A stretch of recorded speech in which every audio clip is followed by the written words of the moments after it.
This video is sponsored by Picastro. It's like Instagram for space nerds.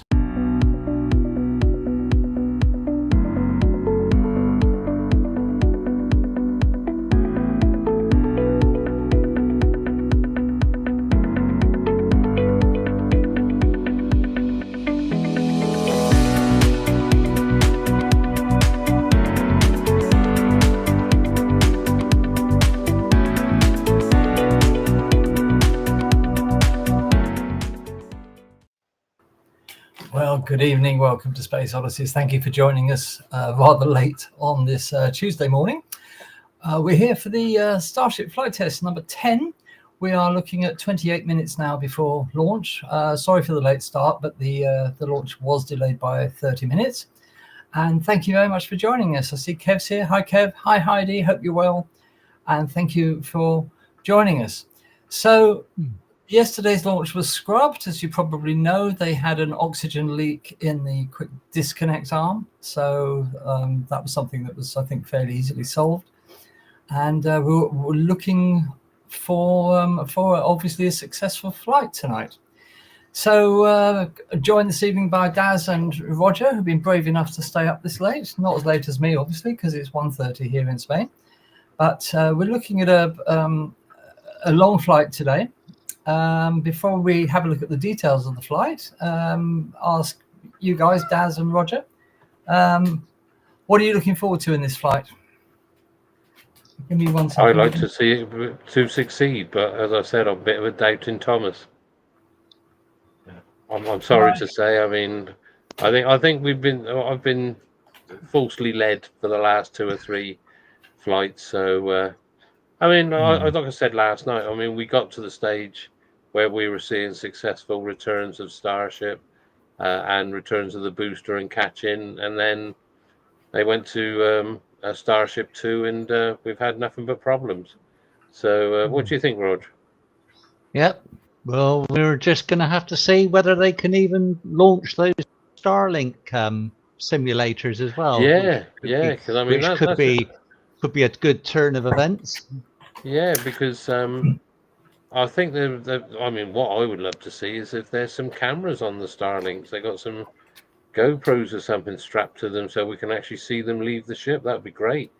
Or even just a camera by the door, so that we can just see them leave. That'd be a thing. But yeah, we've got a long way to go before we get to that stage. But fingers crossed. I mean, like I said, I'm not too optimistic, but I hope I'm proved wrong. I really am. Am. Yeah. So yeah, we will see. We will see. I mean, yeah. So, I mean, it's important. Sorry, I had to dash off there for a second. No. This has got to work, because it's so important for future flights and basically our return to the moon. So yeah, absolutely. And this is, this is getting really serious now. That NASA's plan is still to land Artemis 3 on the moon at the back end of 2027. And there's such a lot for SpaceX to accomplish before then. The main thing is going to be the in-flight refueling of the lunar Starship. And they should have started testing that by now. But of course, the last 3 disasters in their 3 previous test flights have put that back nearly a year. They've lost, probably 9 months at least because of these disasters. And time is getting tough, and NASA are being fairly pragmatic about it at the moment. But if there's another disaster tonight, it's really going to start impacting Artemis 3 and the moon landings. So we will see. But as we were saying earlier, apart from anything else, these repeated failures is costing SpaceX a hell of a lot of money. Every time a Starship blows up, it costs an enormous amount of money. And, they always put a brave face on it, say, well, we've got lots of data and we fix this and we fix this. So why don't we have a look at exactly what we've got coming up this evening? And let's just go to got a little presentation here about what we can see or hope to see tonight if all goes well. So if somebody could just maximize that, if it's not already done so.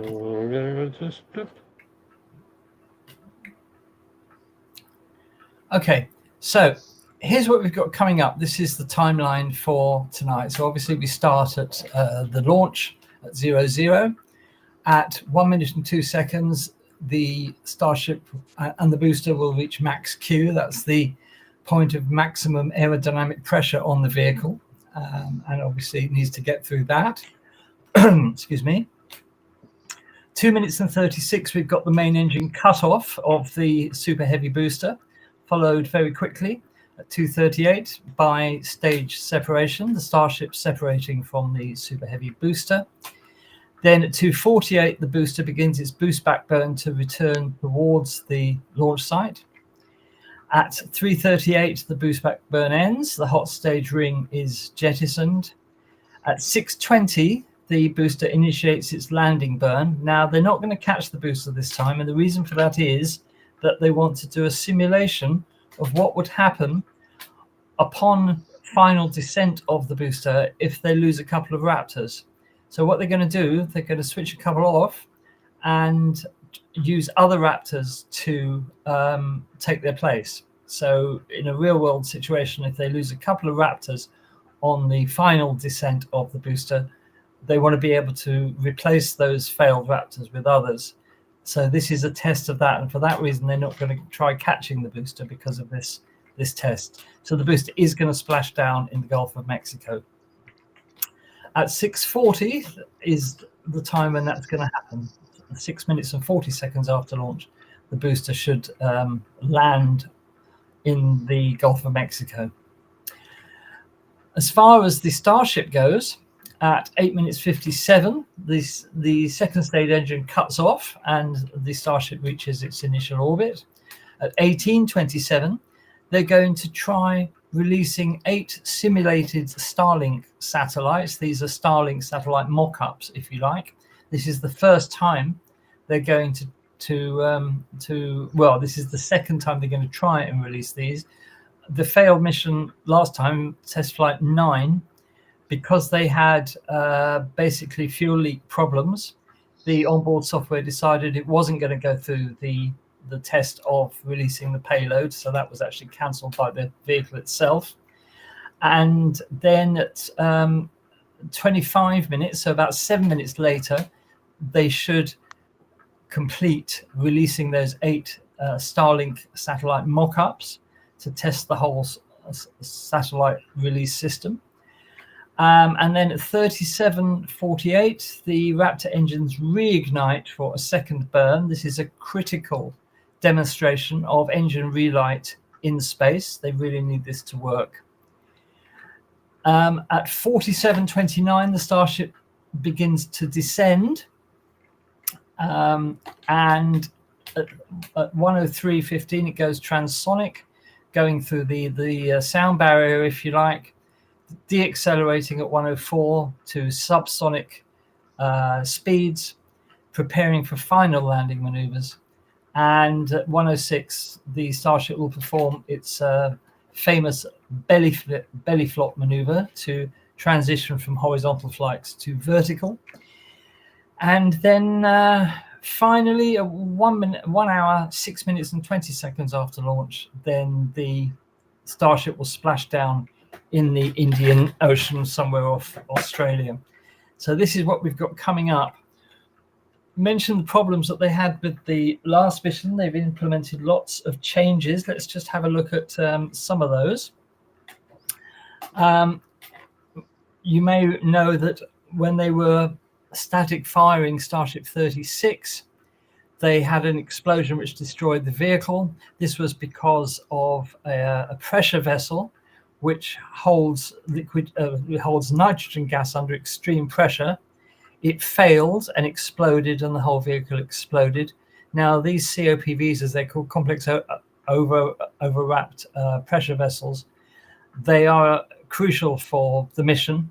and they think that the one that exploded was either manufactured wrongly or it was manhandled badly on installation. So they've slightly redesigned those, and they're going to operate them at a slightly lower pressure to obviate the risk of explosion.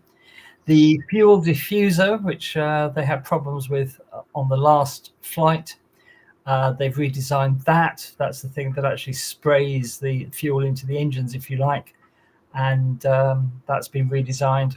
And basically, that's it. The only difference this time is that they're testing a new type of heat shield using metallic tiles rather than the existing ceramic tiles, which they've had a lot of problems with, mainly because they keep falling off the vehicle.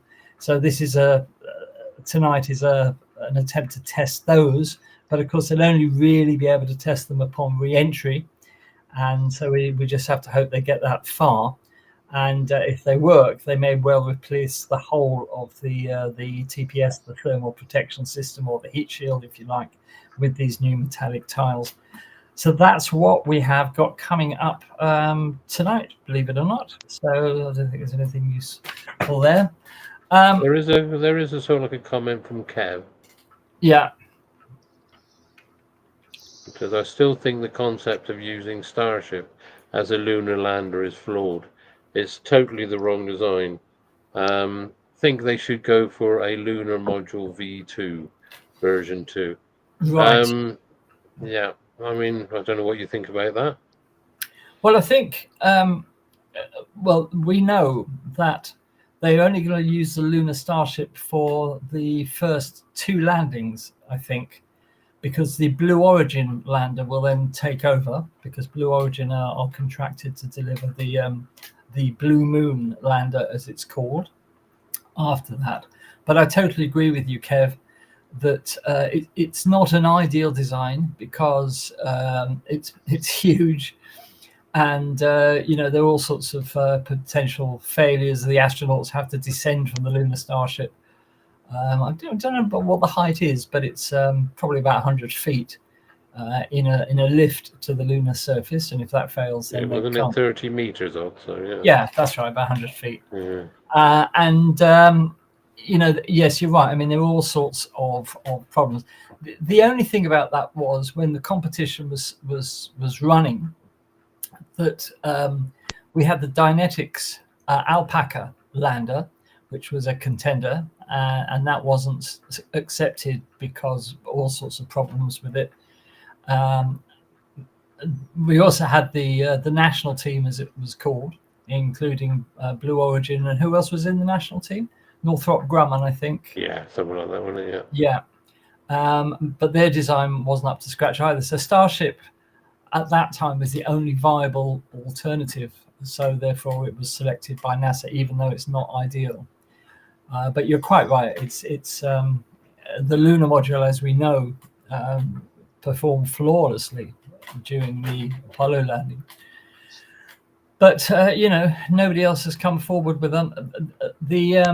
The thing is, the Dynetics Alpaca has been completely redesigned, and it's actually now a much better idea than the Starship. But the problem is SpaceX are contracted now to develop the lunar Starship. They spend a lot of money on it.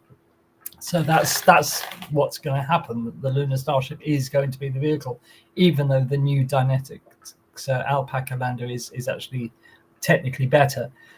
And the astronauts don't have to go down 100 feet in a lift to get to the surface. It's just down a flight of 6 steps from the Dynetics lander. So, the Alpaca was very versatile. It was very versatile. Very, very versatile. But then, of course, they went with the Blue Origins, which, I mean, we've heard nothing about the development, how far they're ahead. I mean, as regards Kev's remarks, and I've never been shy about saying it, I thought the Artemis plan overall was just too top heavy. It was. I mean, I'm glad they got rid of the gateway, although they should have got rid of it a lot earlier instead of letting other countries waste a lot of money in trying to develop, because it was a joint venture, that was. Yeah. it was, I couldn't see no need for it, especially when they said you're lucky if there was got to be used for 3 months of a year. So you've got 9 months that it's sat there doing nothing, Exactly. degrading and being attacked by mini meteoroids and things like that. So That's right. you think, well, what's the point of it? And it was just an extra step too far. Yeah, definitely. But So I mean, I was just thinking about how are they going to get? Or maybe I'll miss. I'll probably have read it somewhere. How are they going to get the Blue Moon lander, Blue Origins lander? they haven't actually specified yet. Because I suppose it'll be on the SLS, but I don't know. We were sort of back to like an Apollo mission, I should think then. Yeah. Yeah, because you'd have to have. I mean, again, another thing is where do we stand with the Orion capsule? That's another good question. It's the whole thing's just a total mishmash. It's totally been mismanaged. Yeah. Too many moving parts to go wrong. But we just have to. I mean, Kev says, let me just put it up for you. Thanks. Let's have a look. Most of it, if not all recent tall and thin landers have fallen over. Yeah, which is correct. Very risky. Absolutely. Surely short and squat, that's like me, is more realistic. Yeah, I totally agree with that. Keep the center of gravity low. Keep it low. Well, there's nothing wrong with having a higher center of gravity if you've got the landing legs to support that. Well, the landing legs and the terrain. Yes, absolutely. But yeah, totally, Kev, I totally agree with you. Short and squat is the way to go forward. I mean, look at that. So, indeed. I'm like a weeble. I don't fall over. Well, that dates you a bit. Just a tad. Weebles, but they don't fall down. Anyway. Yeah. So we're now looking at just under 12 minutes until launch, and everything appears to be going. The fueling is proceeding. Yeah. And not long to go now. So yeah, if you got any comments or questions, viewers, then please don't hesitate to put them in the chat. And while we're here, let's just do the usual housekeeping things. If you would like to support Space Oddities, then you can do so in one of a frankly bewildering number of ways. You can first of all buy us a coffee, and the buy me a coffee. The QR code is here. You can scan that, or you can click the link that's just appeared in the chat to go and buy us a coffee. Buy us a coffee. All money obviously goes towards keeping the channel running, so your contributions are much appreciated. You can, of course, as well visit the Space Oddities shop to buy your Space Oddities hoodies and t-shirts. And again, you can scan the QR code here, or you can click the link that's just appeared in the chat. And again, we're very grateful for your support with that. And we have a couple of designs on the t-shirts there. We have hoodies.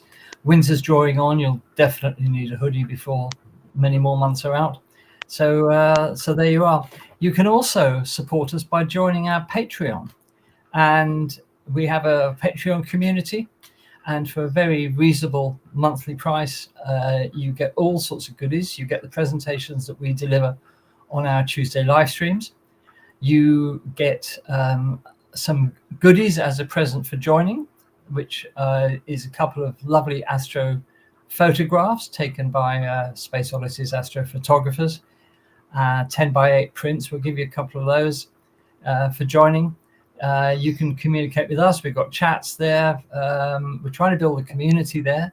So head on over to Patreon, and I'll just put the address up on the screen for you. And it's patreon.com/Space Oddities, and become a member and get some goodies and support the channel to keep us going. And we hope to keep going forever, obviously, here on YouTube. So do support us by joining our Patreon community, and your support, as ever, is much appreciated. You can as well visit the Space Oddities website, which is https://spaceoddities.space.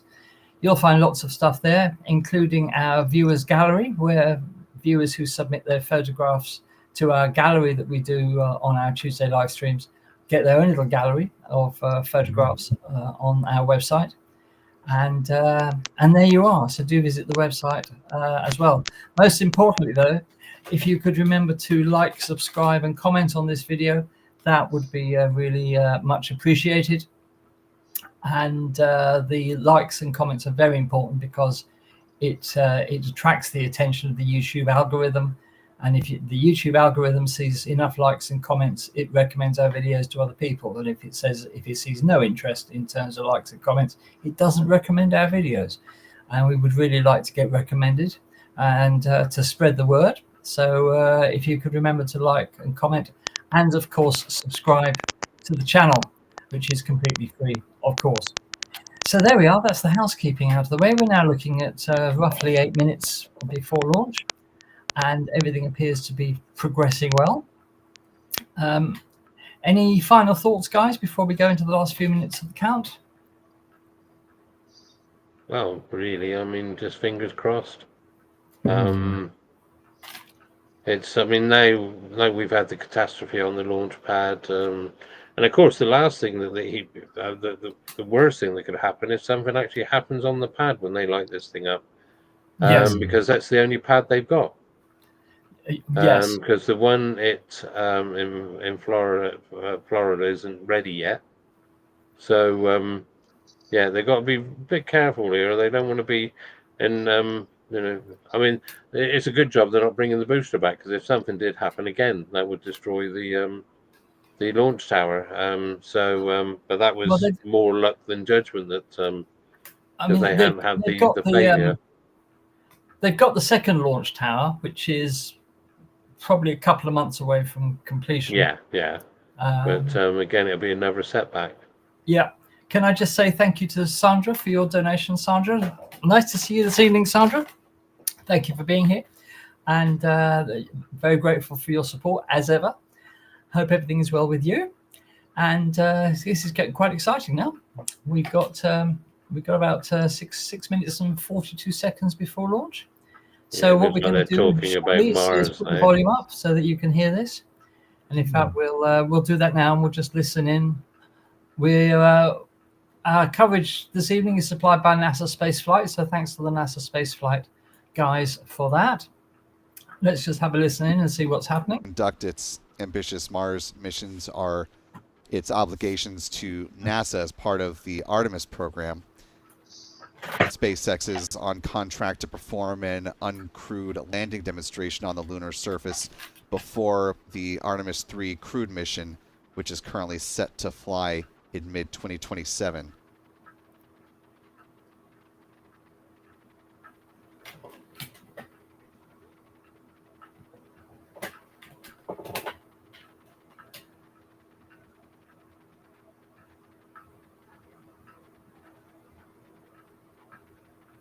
Okay, well, nothing much appears to be going. These are tall goals for SpaceX to be able to launch Starship to Mars by the end of next year. Of course, standing in the way between that and missions to the moon will be, as Stephen and I were discussing, successfully conducting an on-orbit propellant demonstration and then doing so again multiple times.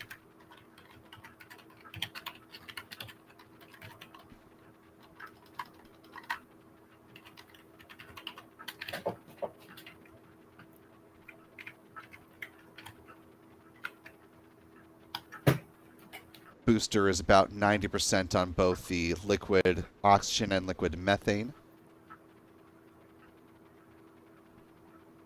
Ship fueling should top off coming up here in less than 2 minutes. Gosh, we're getting close now.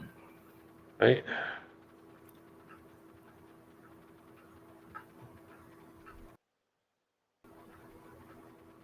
It's still amazing me to see these things sat out next to the tower.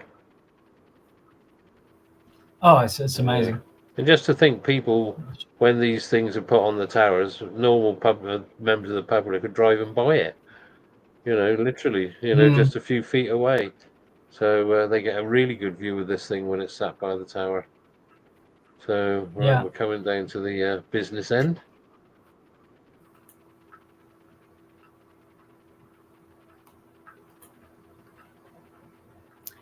Oh, I did say NASA spaceflight earlier. We're actually getting our coverage from spaceflight now at the moment. So. Oh, I thought I didn't recognise the voice. But then again, it's Nice view of the so you can see the 33 engine Raptor cooling. engines at the base, the Super Heavy booster. Keep an eye out. So They thank might you do to a spaceflight wiggle now. test here in a moment. Keep an eye on the bells. Or Oh, not. no, they're too low.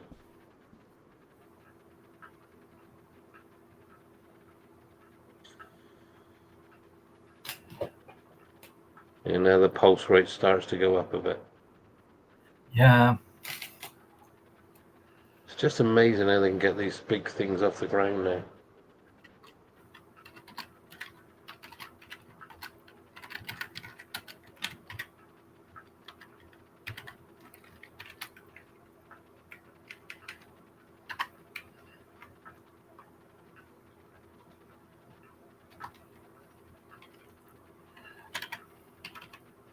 We've got a few people putting their 10 pence in.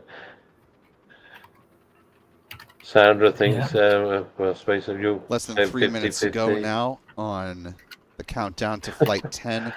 At this point, both the ship upper stage and the Super Heavy booster should be completely filled with their liquid oxygen and methane for fuel. Hyde is hedging her bets. Standing by to see if there's going to be any weather concerns that are a showstopper today.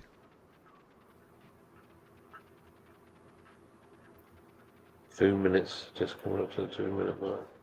SpaceX's Dan Hout says they are still red on the range for weather. Oh God. SpaceX does have the ability to hold the count at T-minus 40 seconds for several minutes. If it gets to the point where the water deluge system activates and then they have to call a scrub, they don't have the opportunity to hold again, since they would need to refill the water tanks for the deluge system. Less than 2 minutes to go before the planned flight. About a minute ahead of that waypoint at T-minus 40 seconds. So they've passed that. Do we want to go full screen, Andy? There you see a little bit of a wiggle test. Yeah, we will now. Yeah. It's also movement from those center 13 engines.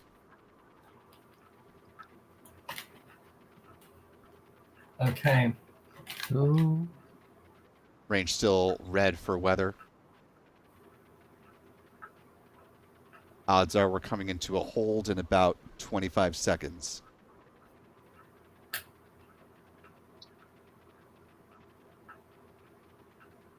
Less than a minute.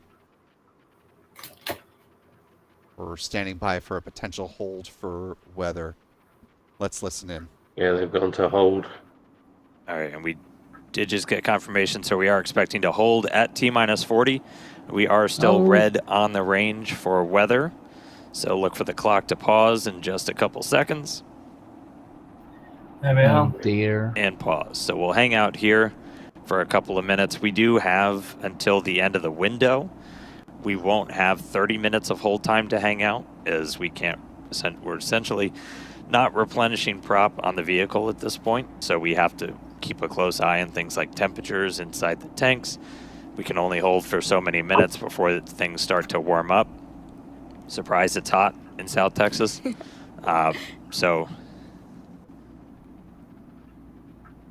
Yeah, while we're holding here at T-minus 40 seconds, we reviewed our test objectives for booster, but why don't we chat ship for a second? After stage separation, ship will continue onwards up through its ascent to the planned suborbital trajectory. Once it reaches there, we'll undergo SECO, or where the second stage shuts off its engines. We're hoping to deploy 8 dummy satellites today, which are modeled after Starlink V3.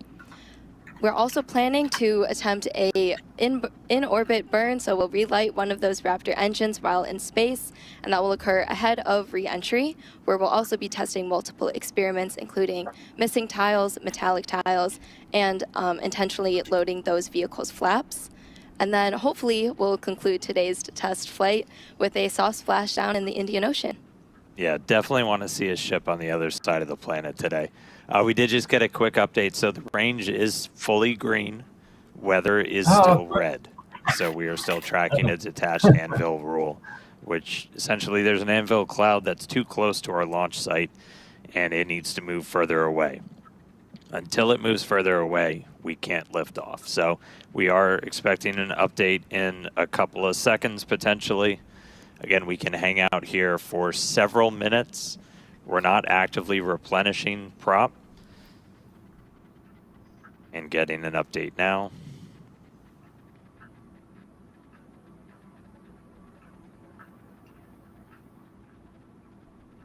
Oh, please, cloud, move away. Yeah.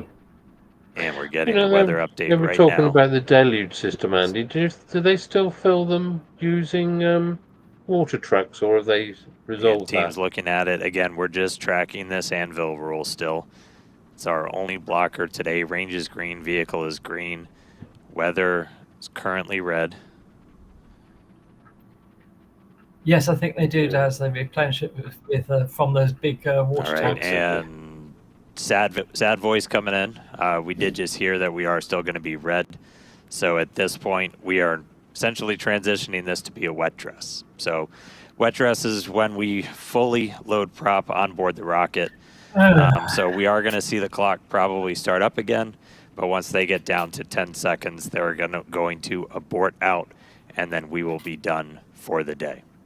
So, oh no. Sad news, not going to launch today. Weather got in our way. But Well, there we are, viewers. I'm afraid Darn it. another anticlimax. It's obviously frustrating for you viewers, frustrating for us as well. But the weather has got the better of the Starship today. So we presume that they will try again tomorrow, in which case we will be here. Keep an eye on the channel just to confirm that. I'll put the live stream up tomorrow as soon as we get final confirmation that it's happening. But obviously, yeah, Paul says, unfortunately, once fully fueled, they can't hold on. They can't, because the fuel starts to warm up unless it's replenished. So thank you for being with us, viewers. We hope you've nonetheless enjoyed sharing your time with us. Tomorrow night on our Tuesday live stream at 8 p.m. UK time, we will be looking at the subject of China's aspirations for conquering the solar system. And with the current threat over the whole of NASA space science, with a potential 40 missions being cancelled because of the Trump administration's savage cuts to NASA of nearly 50%, China are ramping up to explore the solar system big time. It's really exciting, and we will tell you all about that tomorrow night in our usual Tuesday live stream. We hope you can join us at 8 p.m. UK on the channel. But for this evening, I'd like to say thank you to Daz and to Roger for joining me at this I late was just hour. thinking that'll be after... 3 shows in a day, won't it? Ooh. Yeah, it will. Oh dear. So as soon as I get confirmation that they're going to try again at the same time tomorrow, or at any time tomorrow, I'll put the live stream up on the channel so you can see when it's going to happen. Thank you so much for being here. We do appreciate you at this late hour spending time with us. And nonetheless, we hope you've enjoyed yourselves. Thank you for your questions. And we'll see you we'll definitely see you at 8 p.m. UK tomorrow evening for our Tuesday live stream. And hopefully after that, we'll see you again while they have another go. And who knows what's going to happen. Anyway, from everybody at Space Oddities, sleep well,